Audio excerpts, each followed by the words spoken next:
law stood up and put him to the test, him referring to Jesus, saying, "Teacher, what shall I do to inherit eternal life?" And he said to him, "What is written in the law? How do you read it?" And he answered, "You shall love the Lord your God with all your heart, with all your soul, with all your strength, and with all your mind, and your neighbor as yourself." And he said to him, "You have answered correctly. Do this, and you will live." But he, desiring to justify himself, said to Jesus, "And who is my neighbor?" Jesus replied, "A man was going down from Jerusalem to Jericho, and he fell among robbers who stripped him and beat him, departed him, leaving him half dead. Now, by chance, a priest was going down the road, and when he saw him, he passed by on the other side. So likewise, a Levite, when he came to this place, So likewise, a Levite, when he that came to this place and saw him pass by on the other side, but a Samaritan, as he had journeyed, came to where he was and saw him, he had compassion. He went to him and bound up his wounds, pouring oil and wine. And he said to him on his own animal, and brought him to the inn and took care of him. And he the next day took out 2 denarii and gave them to the innkeeper, saying, "Take care of him, and whatever more you will spend, I will repay you when I come back." Which of these do you think proved to be a neighbor to the man who fell among the robbers? He said, "The one who showed mercy." And Jesus said to him, "You go and do likewise." So the first thing that we see in this passage is that the teacher of the law is also called a lawyer in some translations. So if I refer to him as lawyer, it's the same thing as teacher of the law. And a teacher of the law is just an expert who has studied the law and who knows it. So the first thing that we see is that he asked, what can he do to inherit eternal life? And this question, Jesus responds, and he asks him the question back, pretty much. And this is pretty much a way to actually have him engage with what he's actually asking. The teacher of the law just expected to be a passive listener, to ask a question and expect an answer. But how much more challenging is it to have the question turned back on you? It makes you actually think about where you are in that situation and what your motives are for asking that question in the first place. So by Jesus actually asking him the question back, he's inviting him, the teacher of the law, to respond to Jesus himself and to his own question. You're going to be seeing lines that underline, and just as we talk about each section, it'll be the underlined portion. So the first really thing that we see that is Jesus asked so many questions to give us the opportunity to respond to him, to invite us to where we are in responding to him. So just be thinking about what it looks like to respond to Jesus and to actually actively engage with Jesus rather than just passively sit and listen. So the next verse, we see that he answered 4 aspects. We see loving requires 4 aspects, right? There's the aspect of with all your heart, with all of your emotions, with all of your energy that you have emotionally. And I'm a kind of an emotional person, to be honest. It can be rough. Just hearing how broken people are at a place and being able to love somebody with all of your emotions is so draining. But then that's what's being called to do, is to actually have and care for God's people through his heart for his people and with his emotions. But we see that love is more than just emotions. It requires so much more. He next goes from heart, with all of your soul, with all of your spiritual being, with everything that you are, of more than just an emotional being, but also a spiritual being. So it sounds like Jesus is saying you have to exhaust yourself not only emotionally, but also spiritually, to really love others. He then goes into all of your strength, all of your physical being, everything that you can do physically within your own strength to love somebody physically.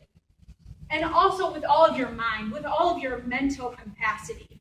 And so it's so much more than just, love is just a feeling, right? Because sometimes when we say, oh, I love this band, or oh, I love this apple, like, it's a lot different than loving something with all of your emotional being, your spiritual being, your physical being, and your mental. It takes so much energy and exhaustion. And we see in the passage how that's portrayed, is that there's so much to live up to when we're trying to love in that way. So here's the truth that it takes, that it's our heart, soul, strength, and mind, this emotional, physical, mental, and a willingness to be spiritually exhausted.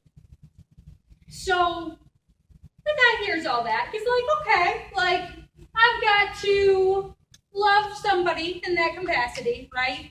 That insane amount of capacity. And he's like, all right, okay, so I'm supposed to love God this way. Okay, God's perfect, so that seems more doable. But loving people that way, like, people are broken. Like, oh my goodness. Like, when you're exhausted and tired, you still called to love somebody in that way. But then, also, people have all their own crap going on, right? All their own brokenness that they bring to the table. And when you had a rough day, it's just so hard to love somebody in that way. And so I know I've fallen short of this. That's for sure. And he's also at a place where he's kind of realizing that he's falling short of this too. And we know this by the word justify. In verse 29, we see, but he, desiring to justify himself. So in order to justify something, you have to know that in some way something has gone wrong or something, right? Because he has to justify that he might not be loving like the commandment told him to do. And since he's a teacher of the law, he knows the commandments really well. He had a response when Jesus asked him to actively engage in this question that he was asking.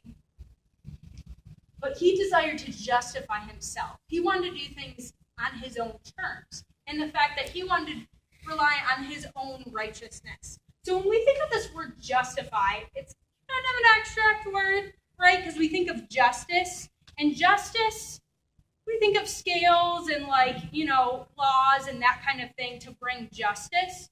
And it's really kind of an abstract term. So when we think about justify, he's really trying to justify or set himself right. Be seen as righteous and accepted before God. And when he's doing this, he's attempting to lean on his own righteousness. And so there are two main things that we usually try to do when we try to lean on our own righteousness. The first one is that we try to do things on our own good works a lot of times. I'm like, okay, if it's like a scale of how much good I do against how much bad I do, I think I can do some good stuff. Like, I can do quite a bit of good stuff. And sometimes we don't always see all the bad stuff that we do. And so all of our own righteousness, when we think of all of our good works, like, okay, like, I can help somebody out. When we think of the parable, like, yeah, I wouldn't have just, like, left a guy there, like, bleeding and dying, right? Like, I wouldn't have just, like, left him. I might have, like, called the ambulance or something like that. But I wouldn't have left him just to die there. And so when we think of our own goodness, a lot of times it's easy to think of it as a scale. But in reality, God doesn't do things based on a scale weight system. If we had to earn our way to heaven, oh man, we'd be in for a really rough time. Because our own good works, they don't outweigh our bad, even though we want to rationalize and say that they do. And so when the teacher of the law is trying to do things off of his own works, right? He's studying the law in order to be in a right place with God and do things all from himself. The other thing that we see that he does is he tries to rationalize his own sin. So we see that he's like, okay, like there's this parable that he tries to relate to him to show that Jesus tries to relate to the expert of the law to show him that he's not really loving people like he needs or like he claims to be, right? Because if he's trying to do things off of his own righteousness, then not only does he have to do all these good things, but he has to not do these bad things since he's trying to do it off of his own power. And so Jesus basically tells him this parable of really what does loving your neighbor look like. And it takes, as we can see, a lot of energy. But also, when we think about who this guy was as a teacher of the law, he didn't exactly have the best relations with the Samaritans and with Gentiles. The Samaritans were not looked well upon with a lot of the teachers of the law because they were considered kind of a half-breed because their bloodline was mixed with both Jewish people and Gentiles. And so there was actually a lot of racial conflict. And so not only do we have racial conflict now, we actually had it back then. And so he was trying to rationalize a way to not have to love these people he didn't really want to love. And so he was doing this by trying to rationalize his own sin by pointing out, well, who is my neighbor? Because if Samaritans are my neighbor, then I don't have to love them. They actually would a lot of times go around Samaritan cities, so they didn't even have to pass through them. And that just shows how much there was this separation and how unloving it truly was. So he was trying to justify his own sin, his own crap to Jesus. But he knew that he was falling short in some way because we know he was desiring to justify himself. We can see his motive there.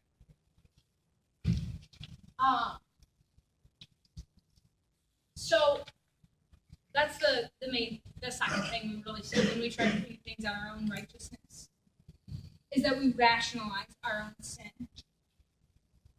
And so when I was thinking about rationalizing my own sin, I've thought of like points in my life where I've rationalized my sin. And there are two main times where I really I could think like, okay, yeah, I definitely rationalized that at that point. Like I thought it was okay then. But in reality, it was just my broken perspective. And so the first time was really, I was in 8th grade, and I didn't exactly grow up in the church. I didn't really start going in church till 8th grade. And things were pretty rough in 8th grade. Didn't really have friends, always was bullied, that kind of stuff. But my parents are like, okay, well, we're going to try church because we got to try something, right? Because I was struggling with a lot of depression, and that depression led to cutting. And so I was self-inflicting to try to get rid of all of the stuff that I was going through. And in reality, it didn't really help. And there was something inside me that knew it wasn't right. Nobody had ever told me, oh, don't cut. It's kind of a given, but at that point I was like, yeah, no, it's okay. I'm not hurting anybody else, right? I'm just hurting myself. And I'm, it's okay. I didn't realize that not only was it hurting myself, but it was hurting my parents. And most importantly, it was hurting the God who created me, who valued me for so much more than I valued myself. And I thought I knew my own value, right? Because I know myself. Little did I realize that God knew my value so much more than I did. And it hurt him to see me in this brokenness and just trying to fix it myself, with trying to deal with my emotional pain through a physical way. And in reality, that wasn't really fixing anything. And so I tried to just rationalize it, like, okay, if I can deal with this, then that's